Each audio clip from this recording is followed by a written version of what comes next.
started. So let's start. First of all, I was going to say, if our speakers want to introduce themselves first of all.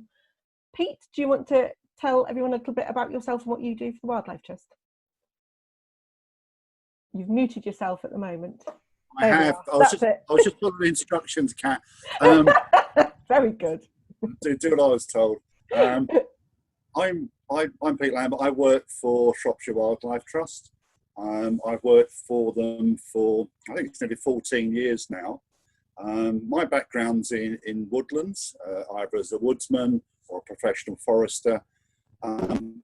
Years ago, the trust began to sort of turn its view much broader and look at the water environment, our rivers and the catchments that feed them. Increasingly, we realised there was certainly more work that needed to be done to address challenges that providing clean water for wildlife, to attempt to address the alarming declines of species, iconic species like our water vole, ratty, wind in the willows, to try and do something to engage and connect with people and their local rivers, streams, watercourses, ponds, pools and meres, and for us to help and work with our local communities so that we could care more and more effectively for them. So gathering information, sharing information and learning and working in partnership. And it's really nice to see my friends and partners, Caroline and Vicki, an old connection there with Jenny. So there's a group here in the room that we've been in various different ways working together to make sure that the otters, the aquatic bugs, the wildlife, the plants, the riverside trees all get a fair crack at the whip, are allowed to expand and behave in a natural way as possible. So that's the big picture. The smaller one is to do that. Firstly, we need to understand what the issues are, what those challenges are. I know certainly looking at my other partners in the frame here, that a lot of our time is spent measuring, recording and observing and trying to understand what the trends are. Is this river in recovery? Is it getting better? Or is it getting worse? Is the water quality poor? Is the temperature of the water too high? Are there pollutants being moved into this water, into this river, that are actually causing incredible damage? Are we able to step back for a moment and allow the pollution to pass by and allow the river to recover? Or has that river been so changed by man's actions that it's no longer able to bounce back? That it's once harmed, it will always remain harmed. And I think there's a phenomenal challenge there. So we need to understand how our rivers and our catchments work. And then secondly, again, working with the other folk around that I can see on my screen, is we've developed projects. So a project is a thing that has a beginning, a middle and an end. Some are long, some are short, some are incredibly complicated, others are essentially very simple ideas. And me and my team, there's 6 of us in our team, work to put together these ideas, these stories, these positive stories of action, and carry them out in different ways. I'll give you an example of a really small, simple one. Is I have Stanley with me today, just behind me. Stanley's my otter. When I was sent into lockdown, Stanley came and joined me at home. It's one of the things I scooped out of the office when I knew I had to flee the building. So Stanley's here to remind me of our simple idea. And our simple idea is when you record wildlife, wherever it is, you help to preserve and conserve that wildlife, even if it's a single example of that species. Because the message is, it's found there. There might be something special about that place that needs to be looked after and understood. So by recording otters around the county in a very simple way with an online automatic form, we start to understand the distribution of what is effectively Stanley's top of the food chain. Doesn't look much like it, but he's quite a top predator. Top of the food chain is indicative of some of the positive things that we've done to change the way we look after our natural environment. So we banned pesticides back in the 1960s. Social pressure was exerted to stop otter hunting. It became unacceptable. Never really acceptable, to be honest. I can't see how anybody would justify their position on that. And since that time, we've had a slow recovery of otters, and otters are now found pretty much on every watercourse in the country. The county of Kent was the last one that saw otters return. So otters are, obviously, not only my favourite animal, I can see there's a few others too. So we have these small projects we have now. I'll give you an example of a complex project, and then I'll be quiet for a moment. So complex projects, when we flush the toilet, the effluent needs treating. So it's an organic effluent. It's in that form, it's quite toxic to wildlife. It's got higher levels of ammonia in it. So one thing we could do, we could send that off to a local water treatment works. Yep, fine, sorted, out of mind, out of sight, somebody else's problem. I worked with a community of self-builders. They built their own houses, 14 households, and they had a system to treat their effluent from their houses. And part of that system that we needed to work on was quite a complex reed bed system in which the partially treated water was passed through a reed bed. The plants took up the organic matter and converted it into leaves and roots and rhizomes. And finally, coming out of the bottom of this reed bed was quite clean water. It was a complex project, but it was a good example of a natural solution used in nature to resolve an issue that we created. So otter recording is fun, it's simple, get out there, get looking.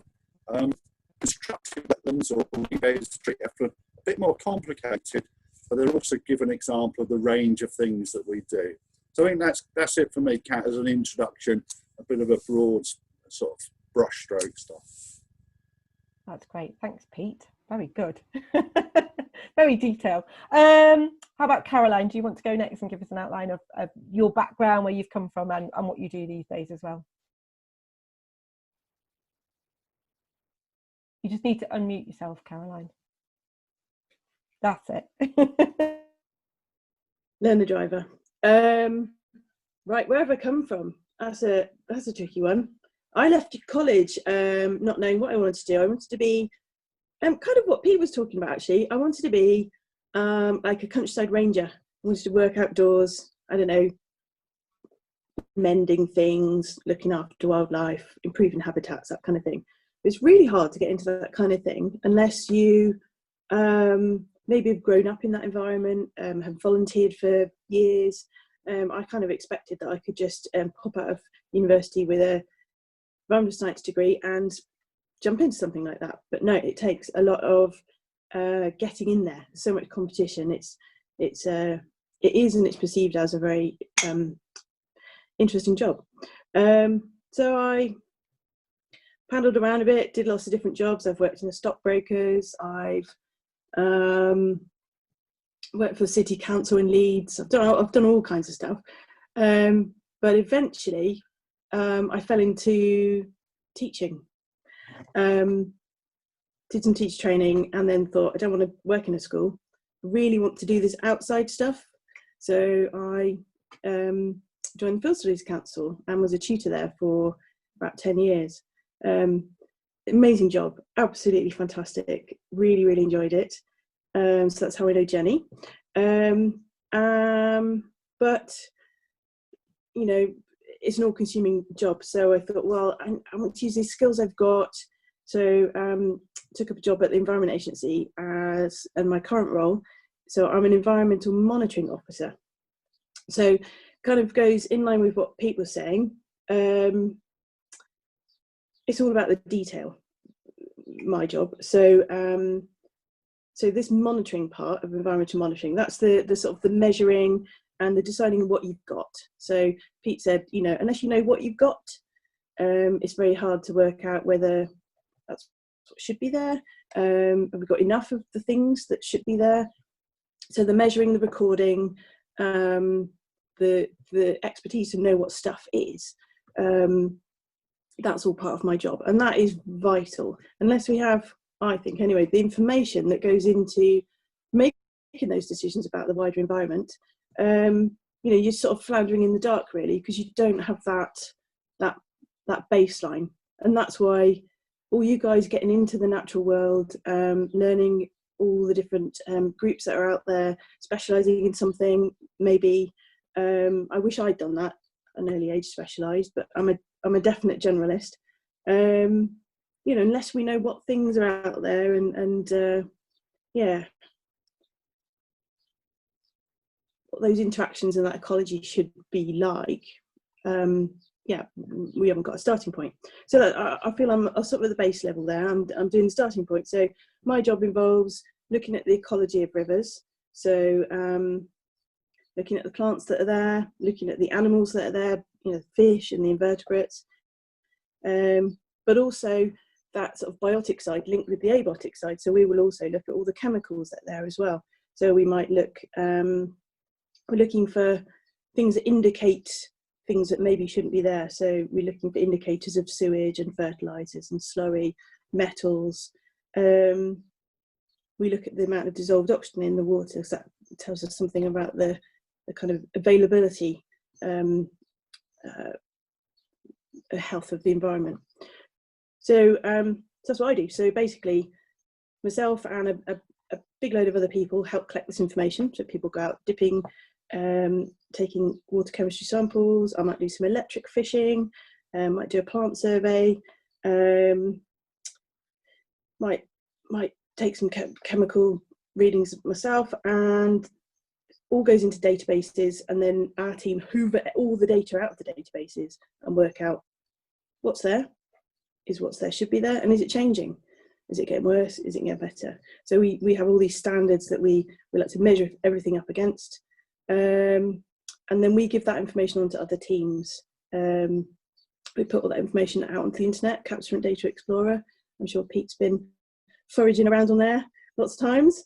We give our information over to Natural England as well, and they give us information as well, and basically informs decisions that are made about the natural environment, both within the agency, other parts of the government like Natural England, but also all the other partners that are working together. So Shropshire Wildlife Trust, Seven Rivers Trust.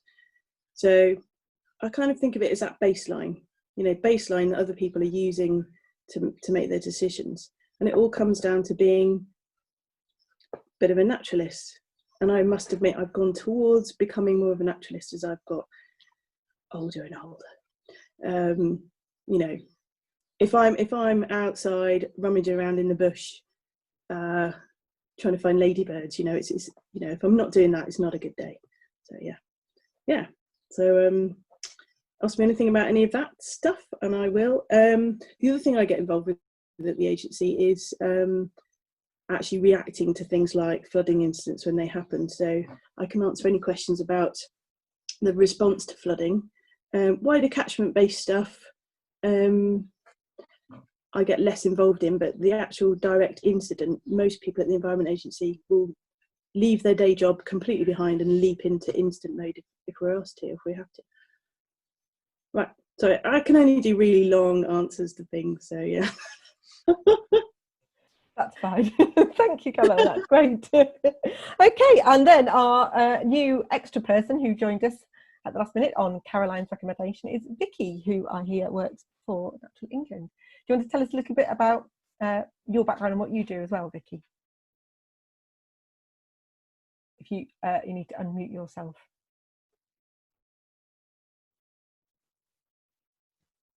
Where she can. Am I back? That's it. We can see you and hear you. Brilliant. Okay. Fantastic. Fantastic. Nice to meet you.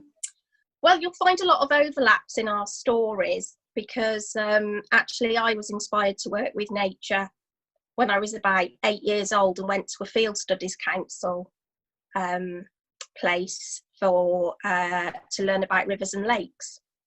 By the time I left school, I trained to be an artist. I'd sort of forgotten about that thing, but I fell in love with the natural world, and then I put myself through university, studied ecology, and then I went to work for the Environment Agency and I actually did Caroline's job for 10 years.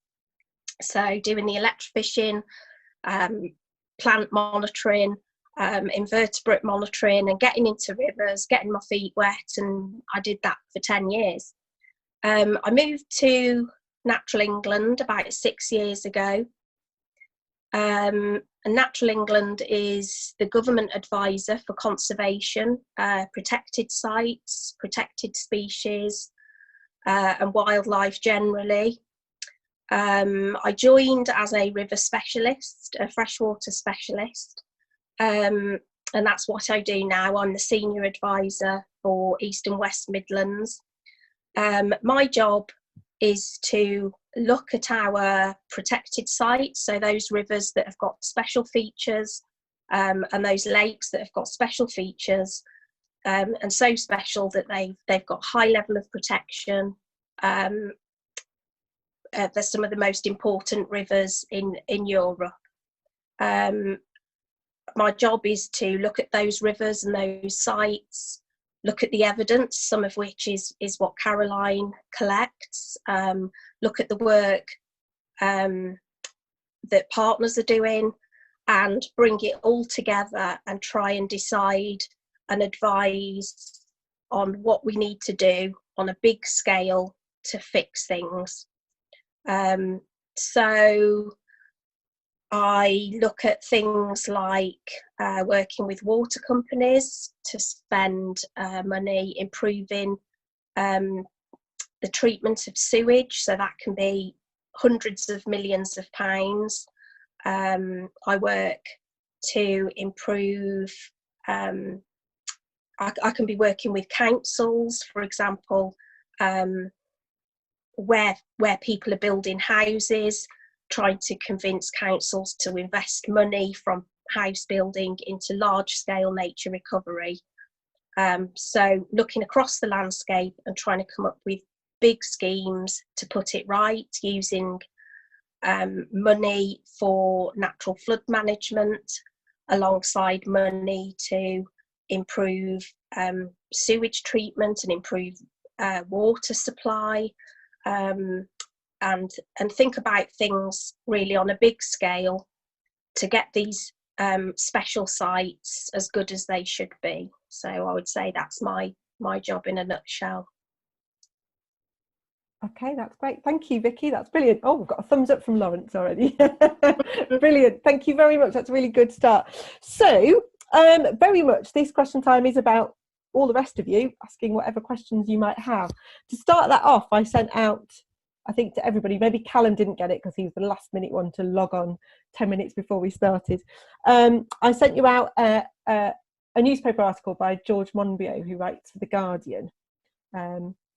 He's quite an interesting chap to follow. He's written various things about environment and the economy and politics and all sorts of things, but he's quite an environmentalist. He's written books like Feral, which is all about rewilding, which some of you may or may not have come across. But anyway, I sent you all out an article that he wrote in The Guardian in February when we had one of the storms. Was it Storm Ciara? All about, and the headline of the article was, "If we want to cut flooding, we should stop burning the moorland." But it covered lots of, there was quite a breadth of topics came up in there. I noted some down there. So he obviously was talking about grouse moors and burning those, and whether or not that should be banned. He talked about how some communities, like those in Shropshire, are repeatedly experiencing flooding events. He talked about the problems with upper catchment and how perhaps they're not holding as much water as they could do, and that's why we get more water rushing downstream, causing flooding in towns and cities further downstream. He talked about restoration of peat bogs. Is that an answer? Reforesting, there was a brief mention there of beaver reintroductions, and also problems associated with dredging and straightening of rivers in other places. So based on that, has anyone got any questions that they want to ask from what they know previously about flooding and flooding incidents, or from that came up from reading that article? Give you a minute, see if anyone raises their hands. Okay. The other alternative was to see if Pete, Caroline or Vicki want to comment on that article, on their thoughts on that first, and see if we get some. Don't be shy, guys. Ask some questions. This is your chance. I have also noted down some of the questions that you asked to Mr. Philip Dunn the other week at the Question Time event. So if not, I can ask some of those ones that some of you asked last time. Anyone got any questions that they want to ask based on that article, on your thoughts? Okay. Pete, Caroline or Vicki, would either of you like to say a comeback on? Pete would. Okay, I'll unmute you. Go on then, Pete. Do you want to unmute yourself and tell me what you thought about that article? George Monbiot is a very interesting guy. He's a journalist. So his task is to compactly write about a subject, make sure it's interesting, and he's quite good at provoking debate. So, and he also, what he does, he tends to set oppositions. So it's interesting. I read the article. Okay, let's see what George is up to now. What sort of pots are he stirring? One of the things that was interesting was about the burning of grouse moors. A number of years ago, I visited the Clwydian Hills, which are north of me here on Oxford Street. And they found that they didn't have to burn the grouse moors up there. There's red grouse, sorry, in the Clwydians and the Bearwing Hills. They used a flail tractor. And the reason for cutting or the burning of heather is so that it regenerates again. You get sort of pioneer heather, you get tiny little bits of heather, you get bare ground. The process of burning, and then last year I visited the Bearwing Mountains where there'd been a fire. This was a mental fire. The process of burning will ignite and destroy the peat soils. Peat is an organic layer. So burning is actually quite a destructive management tool for something that could quite easily be done by a machine. And the Clwydian Hill guys had proved it really nicely. Lovely strips of pioneer heather were growing again. Excellent foraging area for the grouse and other ground nesting birds up on those uplands. So we have to be careful with somebody's contentious comment about it, because there is an alternative. And the management of grouse moors is important. There's other little issues around the control of predators and birds, predators, that still continues. But yes, it is important to maintain heather to stop it getting leggy or senescent. You don't have to burn it. But the other little thing around that issue was there'd been attempts for voluntary measures, a voluntary change the way the grouse moors were looked after, and the feeling was they'd failed. And I think that's where my partners at the Environment Agency and Natural England are regulators. And if we have voluntary measures that fail, you will need regulation. And that's something to think about other issues. But anyway, I'll just comment about the grouse burning for a start, or grouse moor burning, not burning grass. Okay. No, you only want to burn them when, well, you don't even want to burn them when you're cooking them, do you? Can I just ask you a question then, Pete? Why, if there is an alternative to the burning, why don't more people use these flail tractors? Is it because it's more expensive, or do people just not have them? I suspect, Kat, and I think what we do, we try and steer this back onto rivers and watercourse management, is people have a routine. They have a traditional approach. It's what their grandparents would have done. It's what mum and dad did. And we find those, we recognise that trait in ourselves. There's things that I do, gestures that I make, go, oh, that's just like my dad. There's whole prejudice that he had, oh, it's just like my dad. And I think, watercourses, one of the things that we are trying to address is, in the past, watercourses were seen for just one purpose: get the water away. And this sole purpose was drainage, what we'd call conveyance. Take the water away because I want to do stuff with the land. The problem with that is you end up falling into quite clumsy, kind of crude habits around removing all trees, straightening watercourses, seeing rivers as the enemy that needs to be controlled, rather than it being a natural thing that it actually responds, moves, it's dynamic. River systems change over time. Trees have got a fantastic climate change mitigation. They reduce water temperature, which is good for fish, good for aquatic invertebrates. Varying blotches of shade and light are excellent for fish. You've got shelter. So clearing all trees, this kind of block mentality, not such a good idea. And I think the burning of our grouse moors is that kind of, oh, that's what we do. That's what we do. Leave us alone. Yeah. Well, no, just more broadly, more flexibly. Yeah, that's what we've always done. Vicky's had her hand up for a while. She's dying to say something about all this.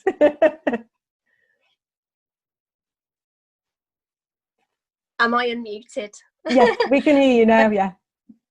I'm a huge fan of George Monbiot.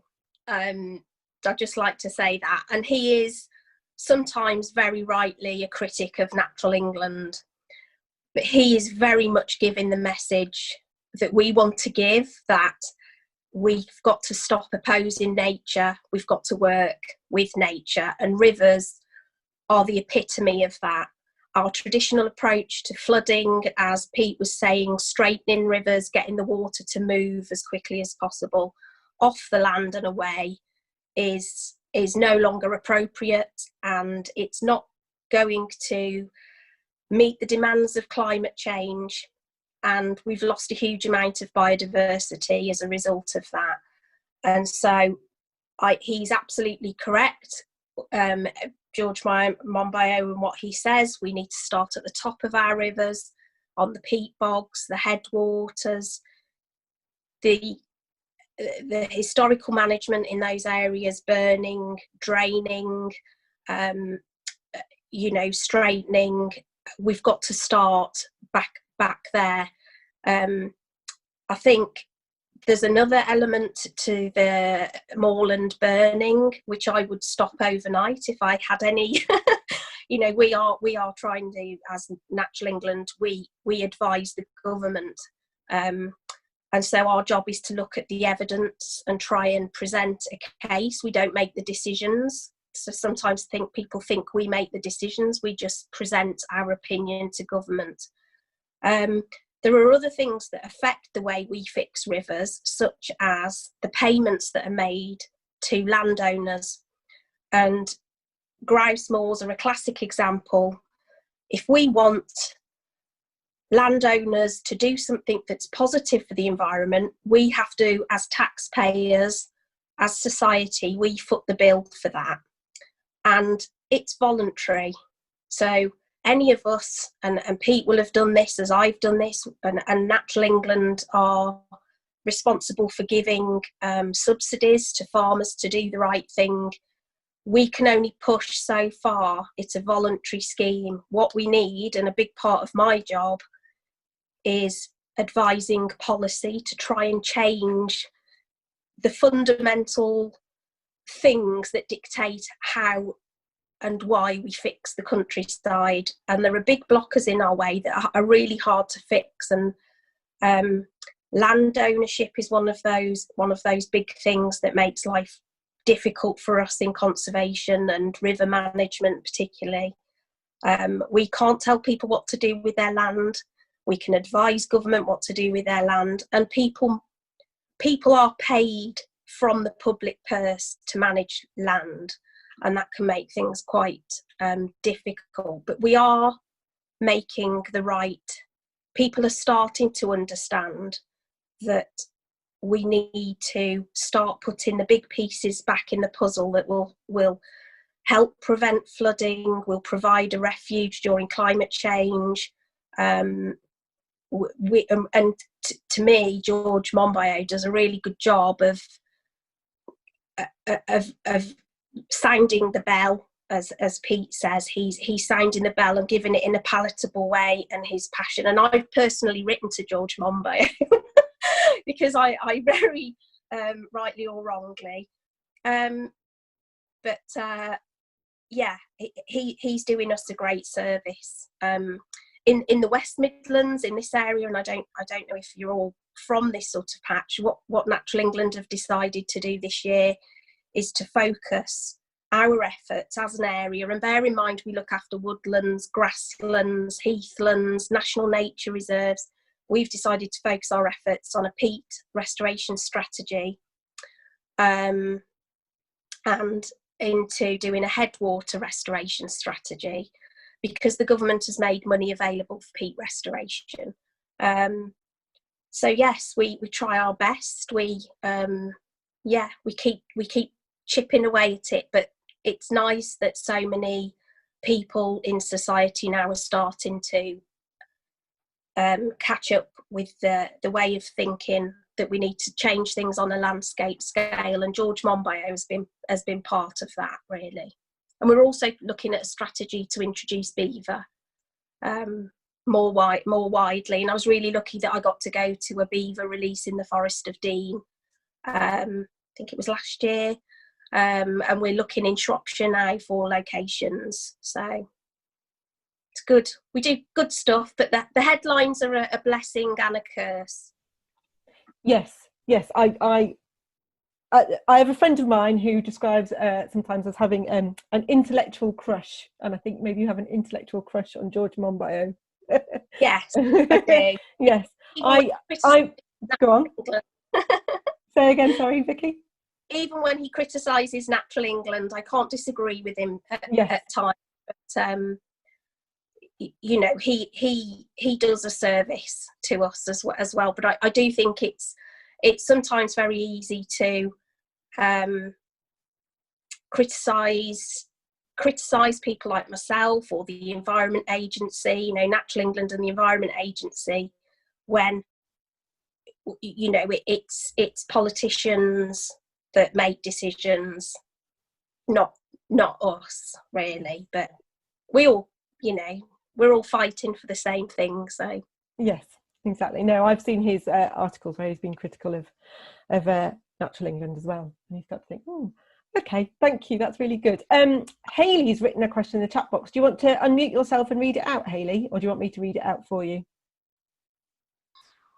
Hello everyone. Yeah, so I was recently studying at Bangor University a few months ago. I'm on a bit of a break at the minute, but I obviously heard about the flooding in Ironbridge, but considering I was studying, I didn't really keep up to date with what was happening, so I was wondering if someone could give me an overview of what happened, what kind of responses, solutions were considered, and whether there was any new plans to reduce the impact of flooding for Ironbridge, or maybe even Bridge north of Shrewsbury, considering the whole River Severn in Shropshire.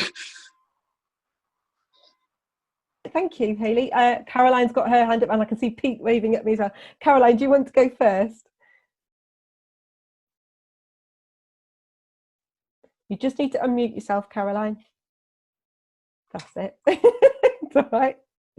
These old people in Zoom. It's all right. You're really not that old. It's fine. Okay. Right. Okay. So flooding.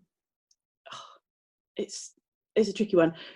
So as I was saying, I get involved as an incident support officer when the floods happen, and this year, because Shrewsbury itself was so impacted, it sort of went beyond a lot of the models that the Environment Agency used for working out just the sort of magnitude of the impact. They've sort of got maps where they've got lines drawn on saying, right, this is, you know, 1 in a 100-year flood, 1 in a 60-year flood.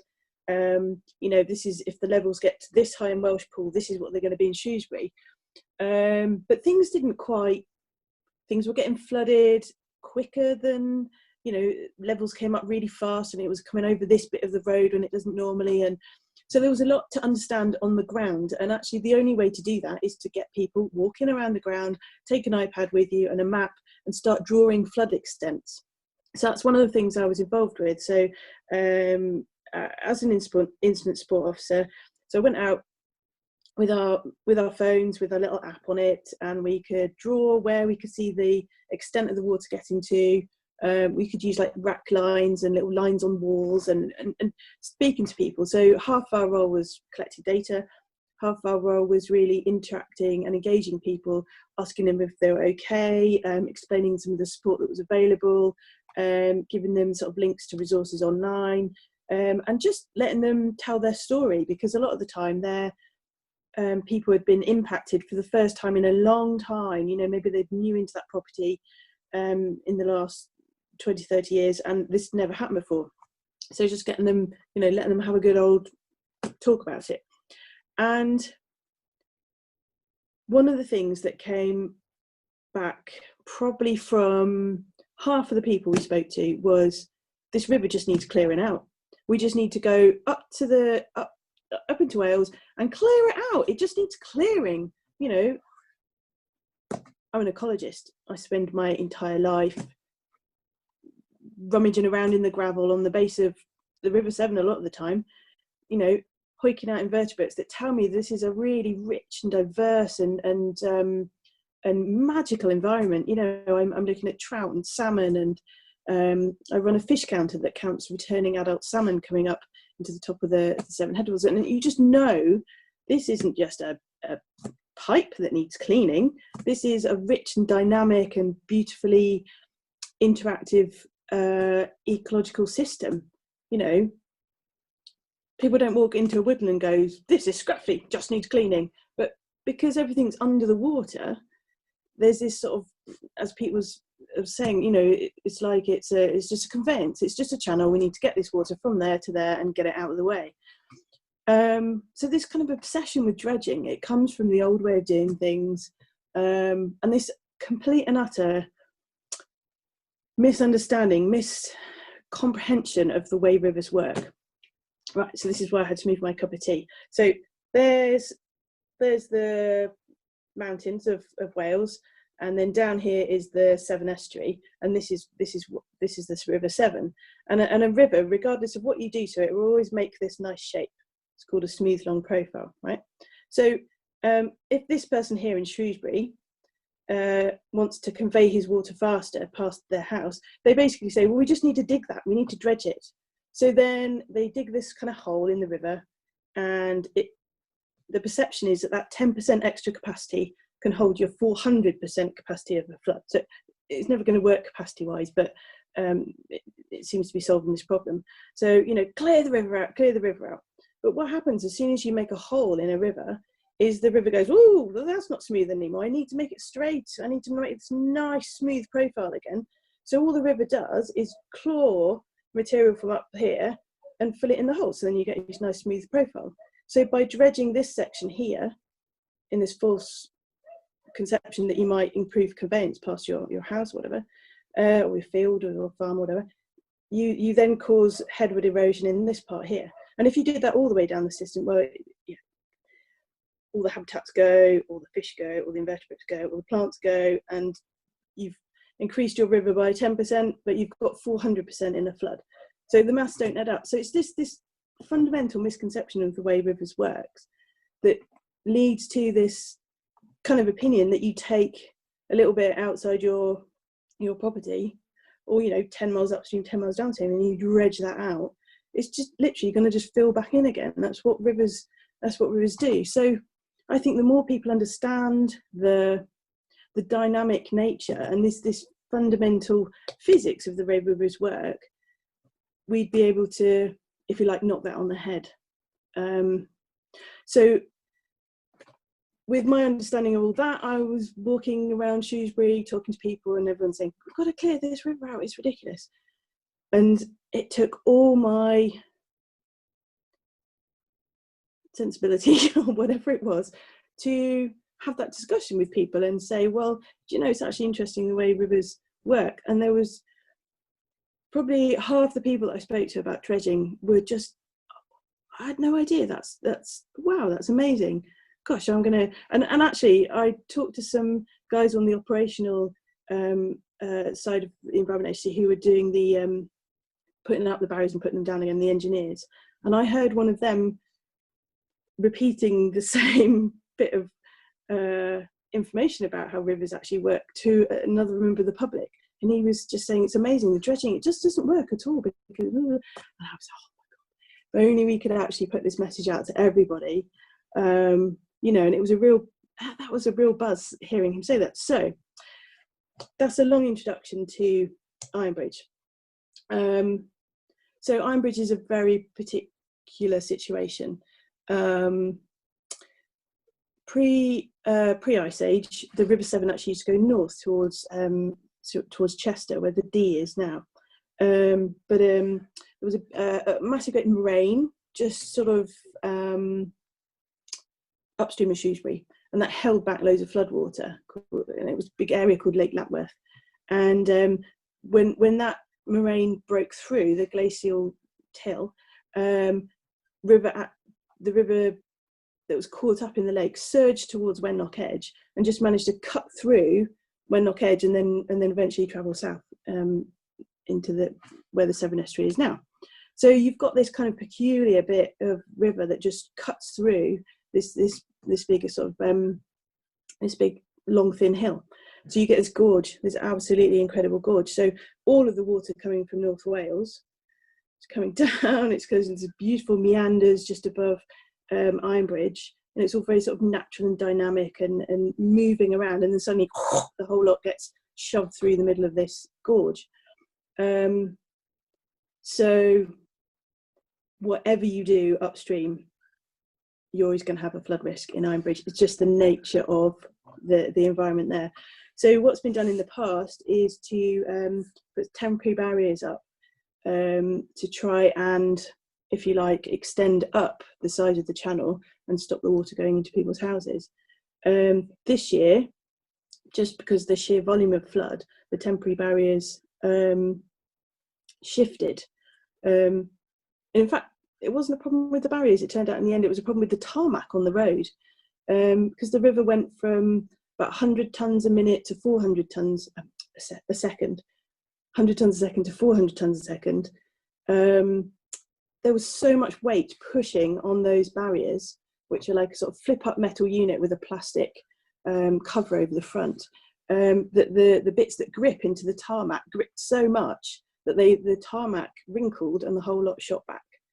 So it'd never been tested to that capacity before. Obviously, the call now is let's have some more substantial barriers in Ironbridge. The downside of barriers is that they don't look very nice. And you've got a World Heritage Site. So you've got these two things. You've got the perception of the risk of the flood against, on a normal day, we don't want to have ugly flood barriers sat there. So I don't think it's a question of funding. I think the funding is available, and a scheme would be put in place straight away if it wasn't a World Heritage Site. So you've got a sort of tricky thing, you know, sort of humans protecting their own industrial heritage and their history against the very real risk of properties being flooded, but not very often. So I think that's what happened there. There was temporary barriers that worked in the past, tested to their limit, and then calls for some more permanent structures. But it's very quickly. I mean, it's not actually that long ago that we had these big floods, and now the Environment Agency is in prolonged dry weather incident mode. So, and it's like the floods haven't happened. You know, we forget so quickly. Those calls for flood defences, yeah, have dissipated. So that's a long answer. It's interesting, isn't it, how quickly the news, the media changed people's focus from flooding, and then it was COVID, and now it's Black Lives Matter or whatever it might be, and whether we should have faulty towers on the TV and things like that. Anyway, I'm getting carried away with other things. Thank you, Caroline, that's really good. Vicky's desperate to have some input on this. Pete, do you still have something to say on it, on the flooding question? You need to unmute. That's it. Do you want Vicky to say something or for me? No, Vicky has something to add as well, but if you go first, Pete, yeah. Okay, that's fine. I'm just tracking the chat questions. That's really useful because there's some clear issues being raised here. One, obviously, Caroline set out the fact that a river channel is probably less than 1% of a catchment area. So if a catchment, and the River Severn is actually called a basin. It's such a large area of land that is collecting that rainwater, and eventually that rainwater is kind of forced into that tiny channel in relative terms. Ultimately, it's going to flood. It has to.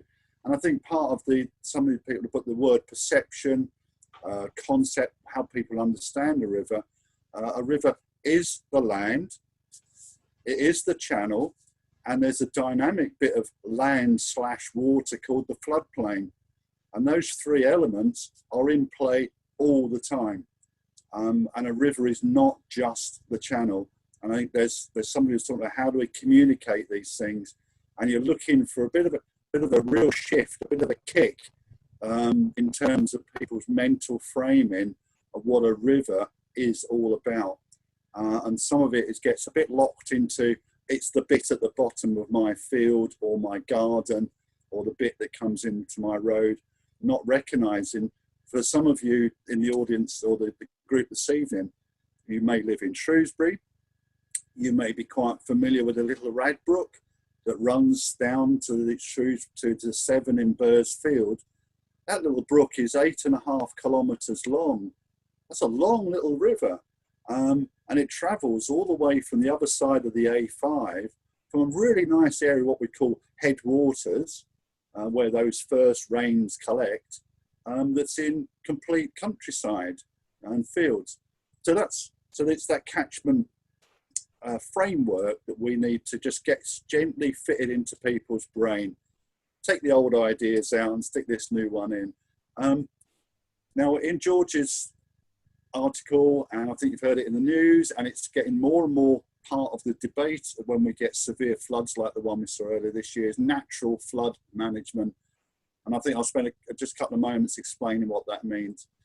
So Caroline has very carefully and precisely described temporary flood measures, flood protection, those barriers.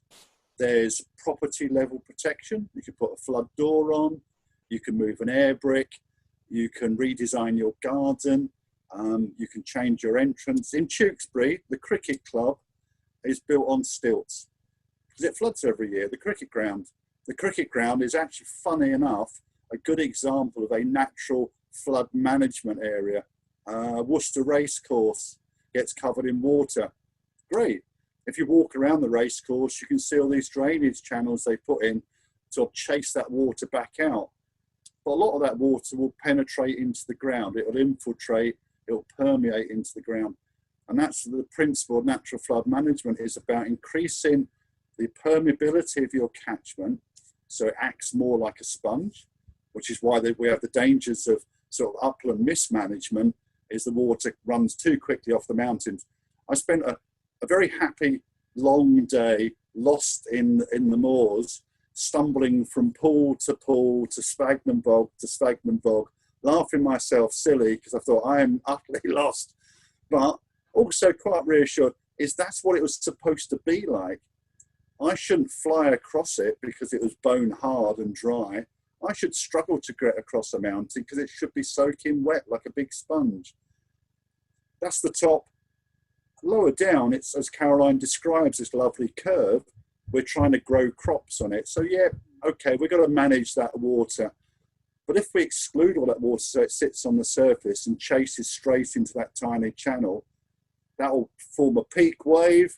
That wave gets higher the faster the water travels, which is why bodyboarding is so much fun, because it's traveling quickly, so it rises quickly, and it will impact your properties, your businesses, your roads, your lives, your livelihoods, and wildlife. So wildlife is swept away by flood water. It takes a time to recover.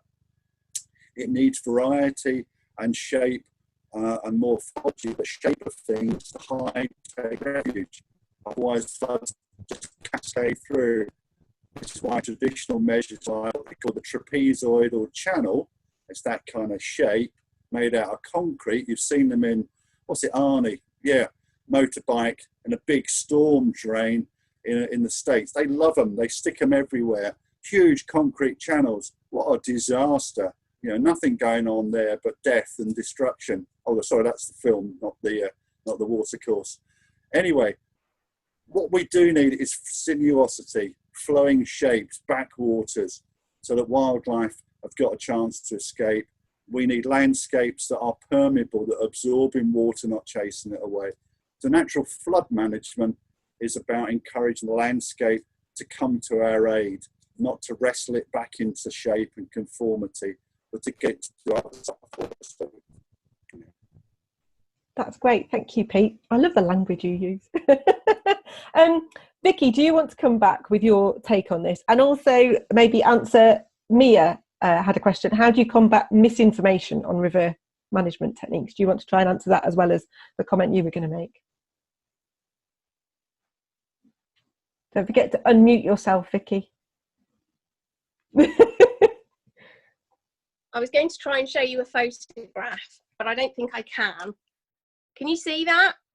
That's my garden in the floods, and my house completely boarded up, because I feel a bit of an authority on this, given that my house flooded for the first time since the year 2000.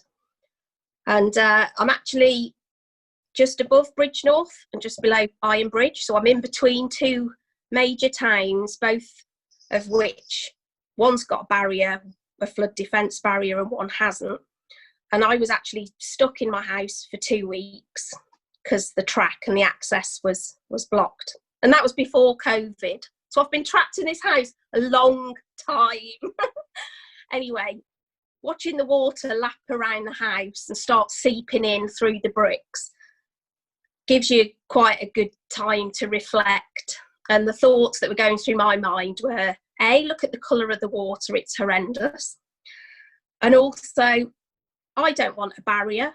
I don't want dredging. I'm not calling for dredging. I'm calling for all of those people upstream of me and upstream of everybody else to think about their water management. So every drive that's concreted, every tree that's felled, every field drain that's put in, all of that is affecting me, and it affects the people downstream. And it made me think about what a community effort flooding needs to be, because we all need to think about the bit that we do that contributes to flooding.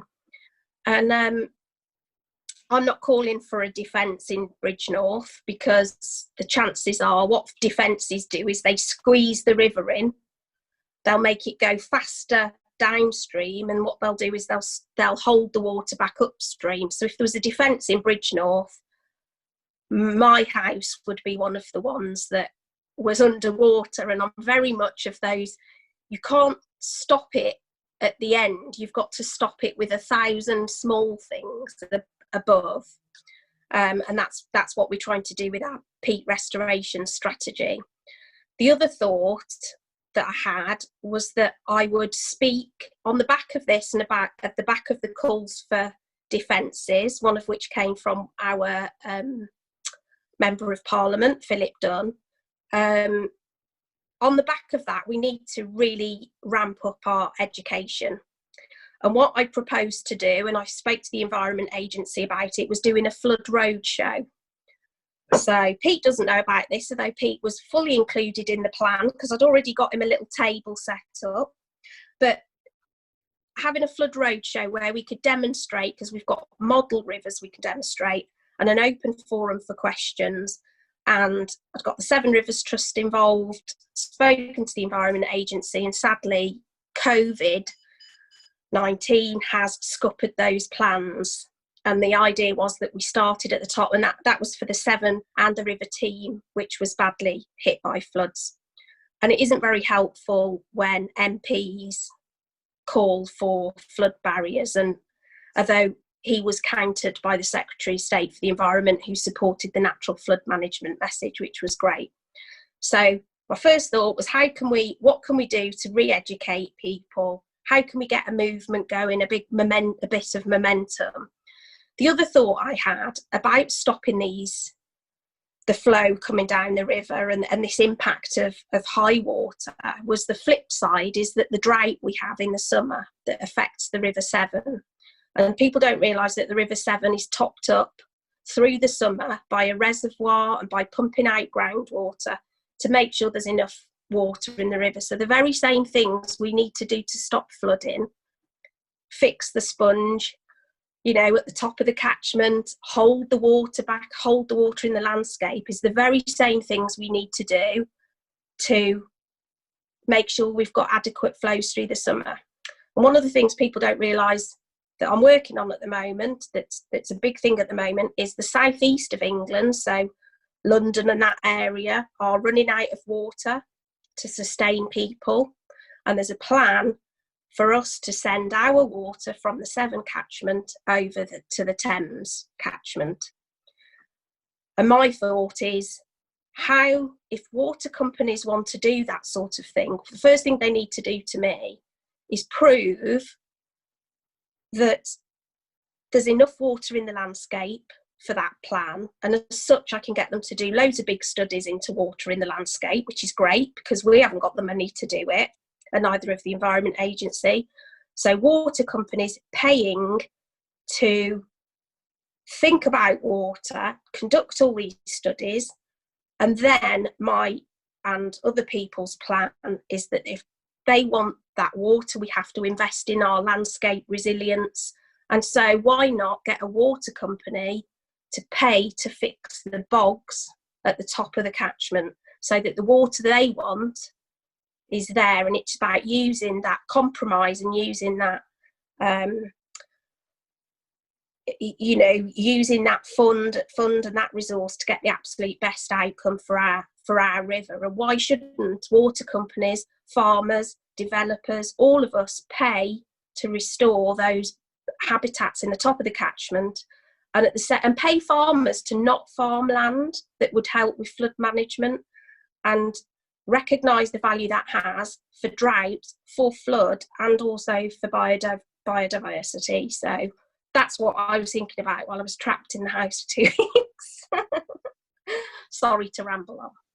I think that sounds brilliant, Vicki. I love that idea. And interesting, I don't know if you've seen the chat box, Vicki, but a lot of our youngsters here are kind of keen to get involved. We have a group called Youth for the Wild, and some of them here are members of that, kind of like a youth group. And we're trying to get that going again over this summer. We've got to have remote meetings for now, but we're hoping when we can start doing face-to-face stuff to start doing maybe some education things, and some of them have come up with the idea maybe we could get involved in some of this sort of community education. I think that would be great if we could do that. Yeah.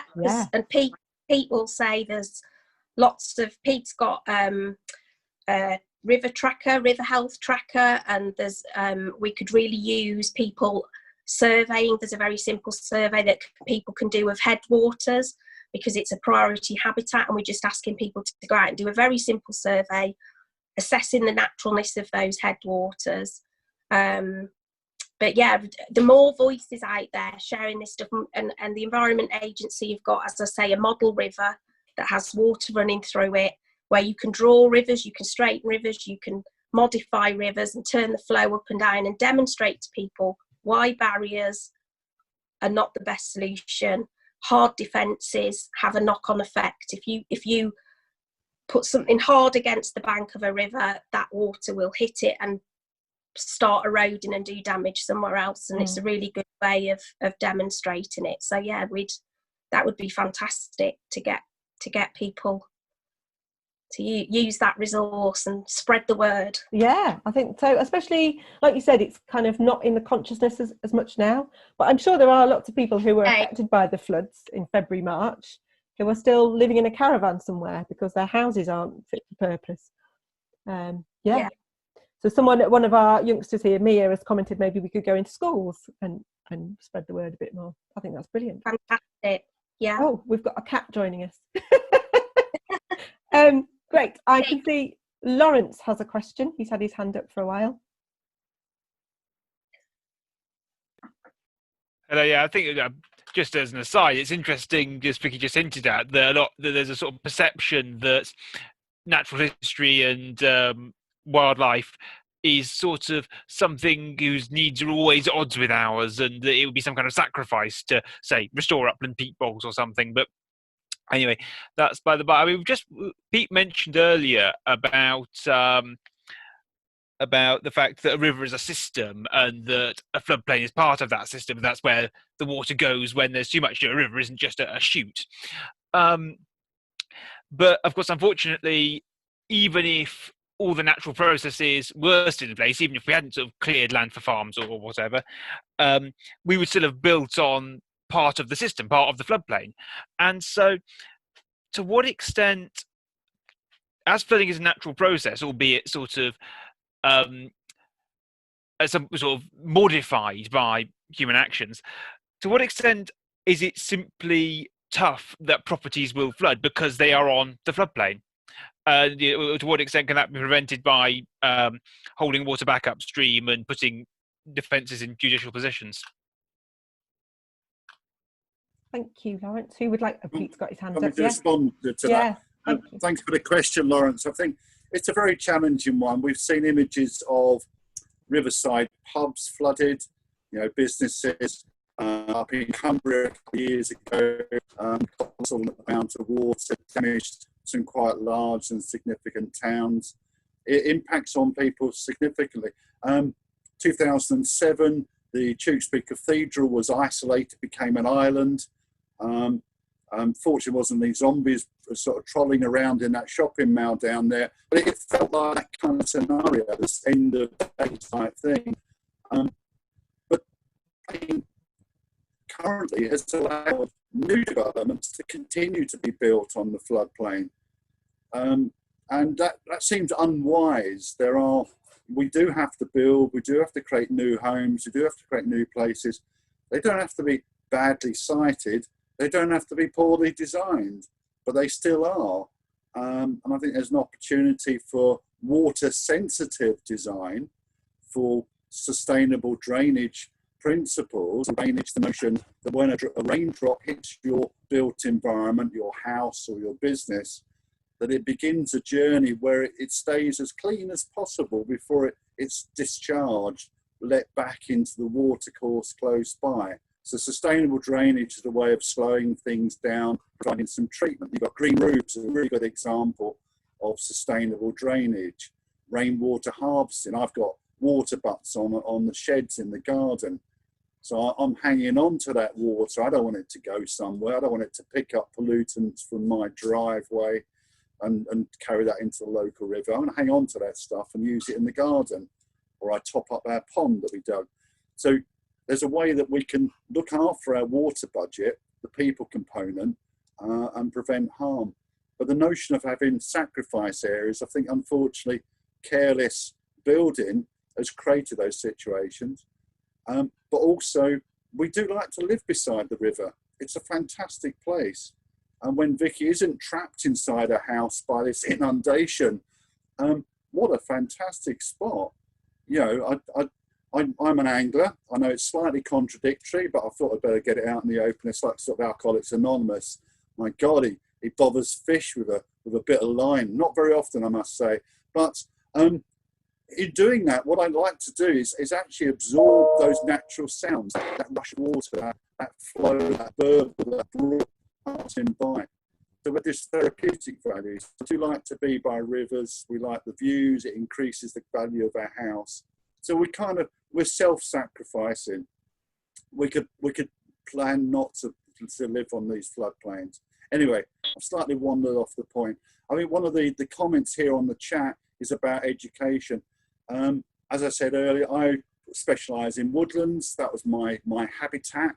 That's where I lived for many, many, many years. I thought it was a wonderful topic that was kind of endless. I hadn't realised until I stepped onto the riverbank that there were other topics that were equally endless and equally fascinating. And I think hopefully maybe approach me, Caroline and Vicki again, and others to come and help you if you've got some topics you think we might be useful in exploring. Anyway. That's great, thank you, Pete. Vicki's got her hand up again, I think. Want to say something on this, Vicki? Hello. That's it, we've got the hang of it now. I was going to say, Pete's absolutely right. 99.999% of the time, my house is lovely, and the two rivers that my house is in between are wonderful, and I get to track otters and watch otters, and you know, that river now has got me through lockdown because it's a wonderful place to live. But I think this is where we as a society do have to think. I completely agree. There are places in the floodplain that you're going to flood. You can never, you know, you can never protect from flooding, or hope to. And I think influencing developers and local authorities in terms of where their housing allocation is, you know, and being mindful of rivers. And I'm involved at the moment in a huge scheme in Nottingham where what we want is, where there is development, we want those developers to pay to restore rivers and put in the infrastructure and make sure that houses, like Pete said, are built and have got those measures in place, and that can be used to restore rivers. But I think again it's partly you know, the decision you know, as a society that we do have to make in terms of whether we want great big 4 or 5 bedroomed houses, or we can live a much more sustainable existence and we can keep exponentially growing and building. And you know, if whether we build the houses in the floodplain or on the top of at the top of the catchment where the sponge is, there's no real you know, we just have to think very carefully about it, because realistically, and particularly with climate change, we cannot protect everywhere from flooding, and that's the whole point. We need to let some places flood because that will reduce the impact on other places. And it's much better for most, as far as most people are concerned, it's much better to let farmland flood than people's houses. But of course, if you're a farmer, that is not ideal. And so we have to make sure that we are able to offer that farmer payment and compensation, and try and encourage him to farm in a more a way that is going to be working with that river rather than against it. And the fact that we're not doing that, or the fact that that isn't being adopted at such a scale that it's at the scale that we need it to, is why the rivers were running orange when they were flooding. And it's because the winter floods were sat on fields that were completely bare for months and months, and weeks. And you know, that would be a great place to start.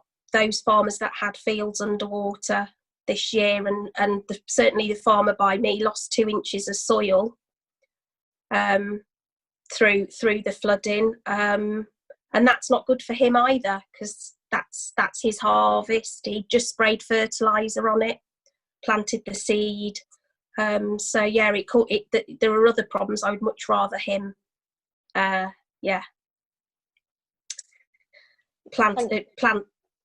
a meadow, for example.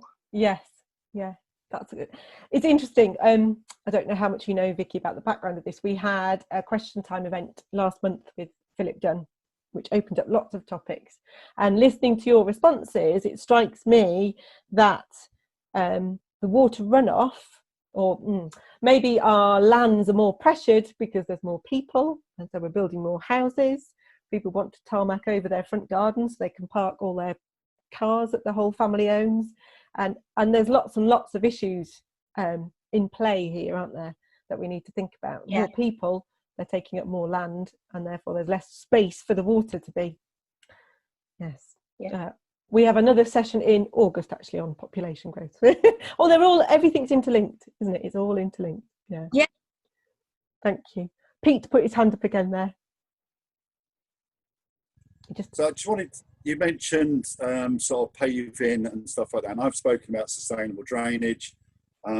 We run a little program stream called D-Pave, which is, we partnered with guys in the States, United States, in Portland, in Oregon, and in Canada. And that movement, it's a very A very simple one is you just lift up bits of tarmac, you remove your driveway slabs and you stick down gravel, or you just leave the slabs where the wheels are going to go. So depave's quite an interesting thing. But the phenomenon is known as urban creep. And in Telford, there was a study a couple of years ago, and they looked at the progress of urban creep, how much land was being put under driveways or tarmac or stone or whatever. And I think it was about 1.7 square meters per year per household.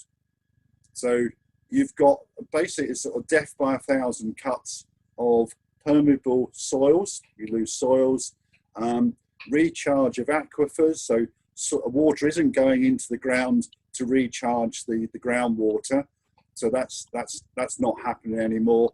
And Telford is extremely dependent on groundwater sources for its drinking water. So again, it's like shooting yourself in the foot and then think, that's not quite enough. I'm going to shoot myself in the other foot. I might do my hand as well at the same time. And it just kind of cycle of just sort of wrong-headed decisions. Somebody mentioned the app, I think it was Vicki. We, amongst many other people, have developed a river health checker app, which you can upload onto your smartphone. And that helps just make you a little bit more aware of the things you could be looking out for in terms of water pollution, etc. And then on the soils, one of the struggles for the farmers of the nation is, if you look at a sort of a coloured map of the North Sea, most of the North Sea used to be East Anglia. Most of the Thames estuary used to be the Thames Valley. Most of the Severn estuary used to be Gloucestershire. So we have this problem of soil just being washed out to sea. But there are cultivation techniques you can employ. You can do maize undersowing. So between those strands of that virile, massive grass, you can put other plants and lock the soil in place, do something about your sort of nutrient management in the same way. So I think there's ways of recording, ways of managing the land, and ways of thinking about land and water that can be much more positive than some of our old-fashioned, slightly stuck in the mud type ideas. That's great, thank you. Oh, Caroline's waving. Go on then, Caroline. It's good.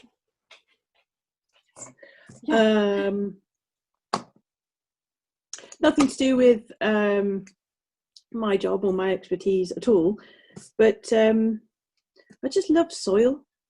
You know, we used to teach quite a lot about soil in the field centre. I think I ate some once to show a student that it wasn't actually poo. Wasn't very well the next day. But anyway, I'm just absolutely passionate about it. And I know working a little bit with the Wye-and-Usk Foundation, so a bit further down the catchment, the rivers coming out of Wales and then sort of the Wye coming across into England, then back into Wales again. So they're kind of cross-border. And they're absolutely passionate about working with farmers to improve the organic matter content of the soil. So it's all very well having soil, but a lot of the soil, particularly in the Wye catchment where the geology is very sandy, is actually very denuded and actually hasn't got the capacity to hold any water. So you kind of got, you've sort of got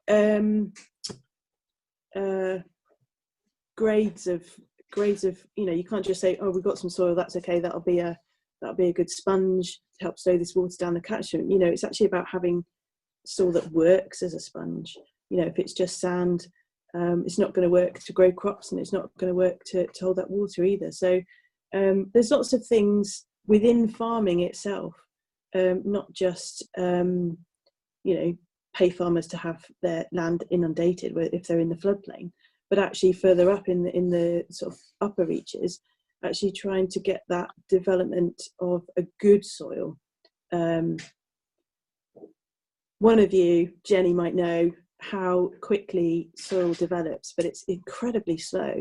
And to hear, you know, around Bridgnorth that they'd lost that much soil. I mean, how many years of soil development is that? It's hundreds of years to actually get that back again.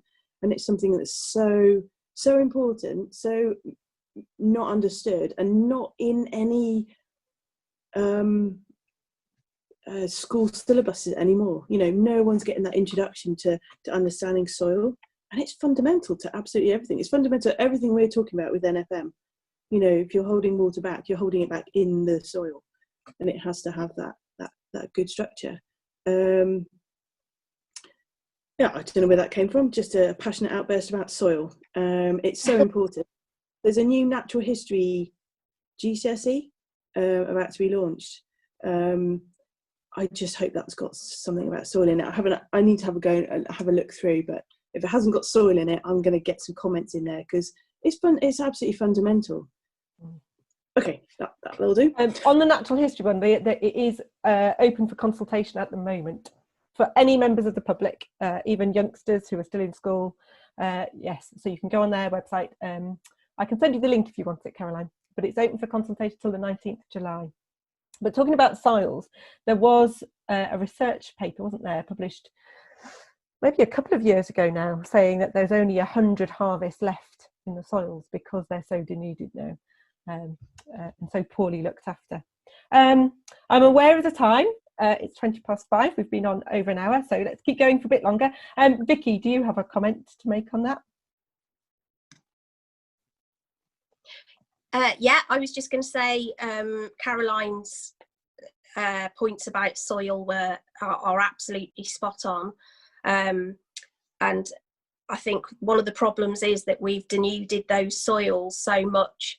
I was just going to say how that has implications not just for water management and flooding, but also the amount of nutrients in the soil. And what we've got is a cycle now where we've lost the organic matter, so farmers are having to apply higher and higher quantities of fertilizer to get the same crop, because once that soil's lost, it's very difficult to get it back. So that's another big way that it impacts our rivers, is through nutrients running off poor soil. And it's as you say, 100 harvests are thought to be left in the soil, although there's enough nutrients in that soil.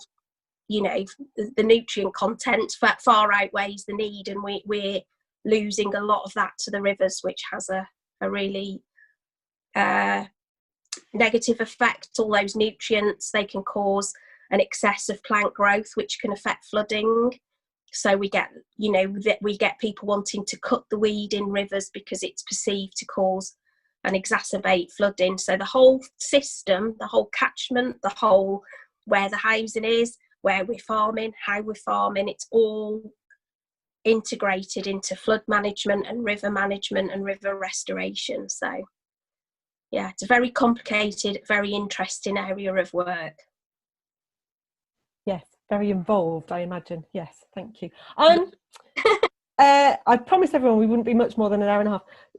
So I've got one question. I don't think we've had any more come through in the chat box recently, but which is quite a big question probably. Why do you think flooding incidents are becoming more frequent? Is it because of all these things we've talked about? But, you know, the fact that Vicki's house flooded the first time in over 20 years. Why do you think we're getting bigger and more frequent floods? Pete's on. Go on then. I saw Caroline going to go for the thing, but I thought just getting. I'm not sure they are more frequent. I think I'm not a climate change denier, by the way. I think we got a significant issue, a climate emergency on hand.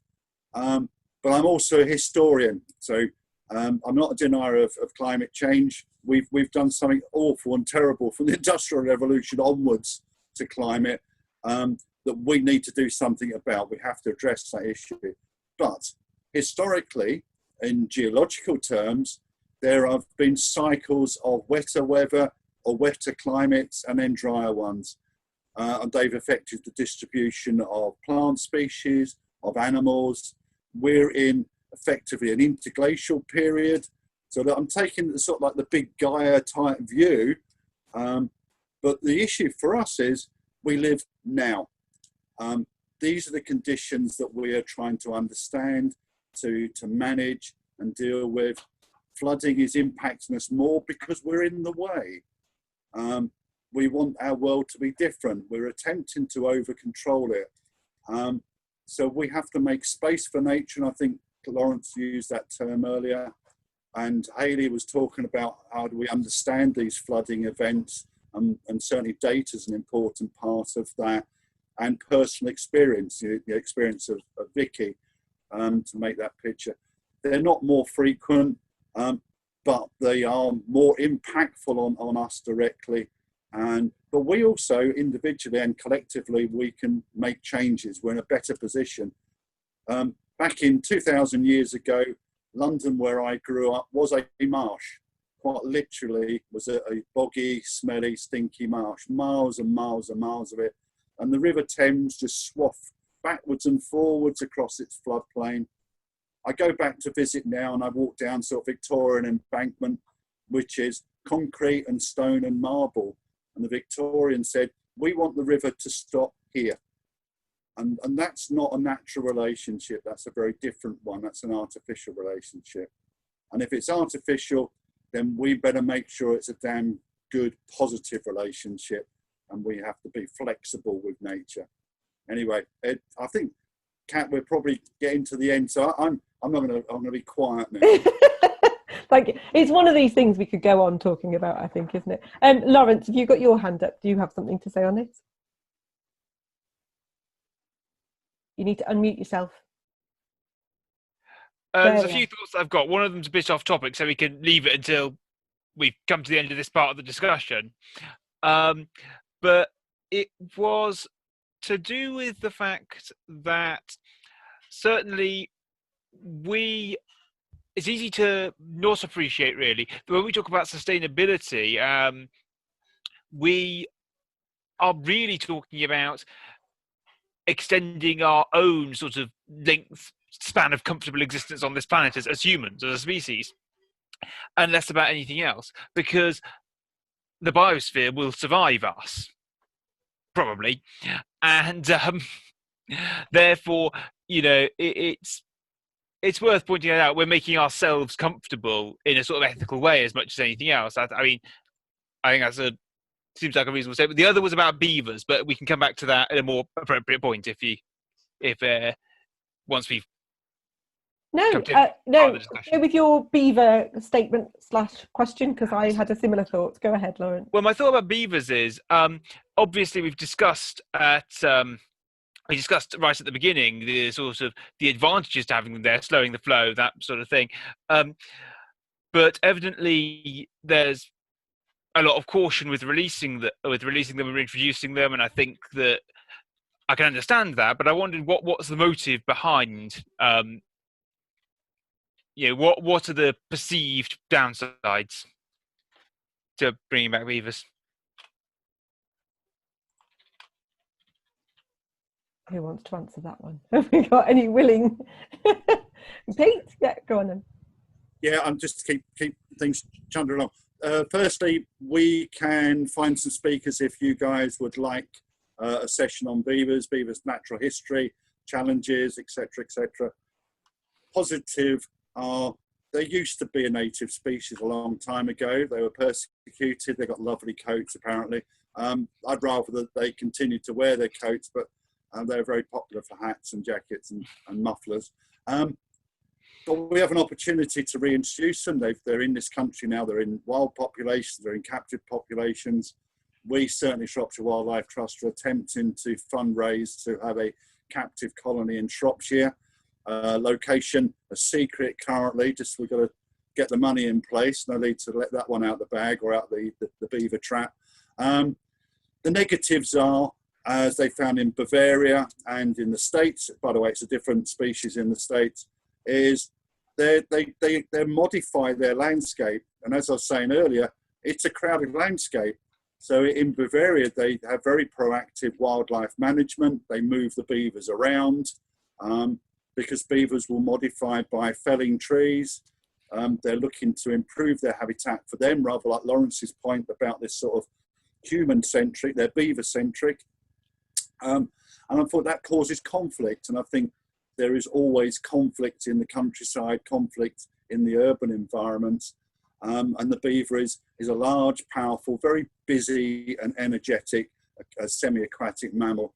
Fantastic to watch and experience. Springwatch is great. It's doing a really good job of getting the messages out there. In Scotland, very contentiously, Scottish Natural Heritage have issued licenses, and at least 87 beavers have been culled. By the way, that's a misspelling of killed, in a kind of misframed management approach. I don't know why they didn't move them. They can be moved. You can move them by helicopter. It's quite fun. They don't seem to mind. So why have this? So I think the debate is a lively one, and certainly one, actually, if you guys want that debate and to see as if we can help you find the right speakers, I know somebody who can do that, and we could host that for you, or with Kat's permission, obviously, of course, and yourselves. I think that would be great, actually. I think looking at the chat box, lots of people seem to like that idea. So we'll definitely, I seem to have an ever-growing list, actually, of topics we could talk about in the future. We've got a thumbs up from Lawrence. Good. I think, unless anyone desperately has anything to say, we probably should draw things to a close. I think that's been brilliant. I have a little list of things to mention. It's been really good, and it was interesting how the discussion got going. We've covered, again, lots of different topics, lots of different things that maybe we could explore in more detail further down the line. Those of you who are with us here, just a reminder, we have got I've done events through June, July and August. So in July, we've got another question time type event focusing on climate change and the IPCC and some of the evidence around that. And that's with Professor George Lavermore from University of Manchester. So that should be a really interesting one. He's one that's kind of there helping gather the evidence and put this evidence to international government organisations. And then in August, I'm hoping that we will have a session looking at human population growth and some of the issues around that, the reasons for human population growth and possible solutions to tackle that as an issue. It's a very contentious one. And I've been in touch with the charity Population Matters, who are keen, but they haven't definitely confirmed that they'll be with us for that one. So we're sorted for July and August, but maybe we'll think about beavers in the autumn term. That might be quite good. And by then, you never know, we might be able to do things face to face and all sit in the same room. We'll see. Also, we've mentioned already, we have this Youth for the Wild group, which is a bit more informal than this. And those I won't be recording, so we can all have our videos on and share and talk more freely. And the first one for that is on Wednesday. Does Mia, Dan or Lawrence want to say anything about that before we go to plug it? Lawrence, do you want to plug what we're doing on Wednesday? Okay, yeah, so on Wednesday evening we're running a pub quiz, which myself, Dan and Mia are preparing. That will be at 5 p.m. I think I've got my timings right. And well, it's not a test. It's going to be a fun, informal evening. Good, yes. It will obviously still be via good old Zoom, because we're all going to love Zoom. So if you want to join us for that, just fire me an email and then I can send you the Zoom link sometime over Tuesday afternoon or Wednesday, once I've got that set up for you all as well. It doesn't, although Lawrence has called it a pub quiz, if you're under 18, you don't have to have a pint of beer with you. You can have whatever your drink of choice is, or slice of pizza, whatever it might be. But again, that'll be about an hour and a half. Sorry about my choice of words there. Yeah, that's all right, it's fine. It's fine. Good, but have a look. If you've got any questions, if you've got any thoughts, email me or email Jenny or Pete or Caroline or Vicki. I'm sure they'd be equally happy to answer any questions anyone's got. But that's been brilliant. I hope you've all enjoyed it. I hope you haven't had too many problems with the internet issues. I think some maybe have come and go from the meeting a bit, but it's been really good. Can we just say thank you to Pete, Caroline and Vicki. Thank you very much for giving up your time on a Friday evening. It's been fab. Thank you very much.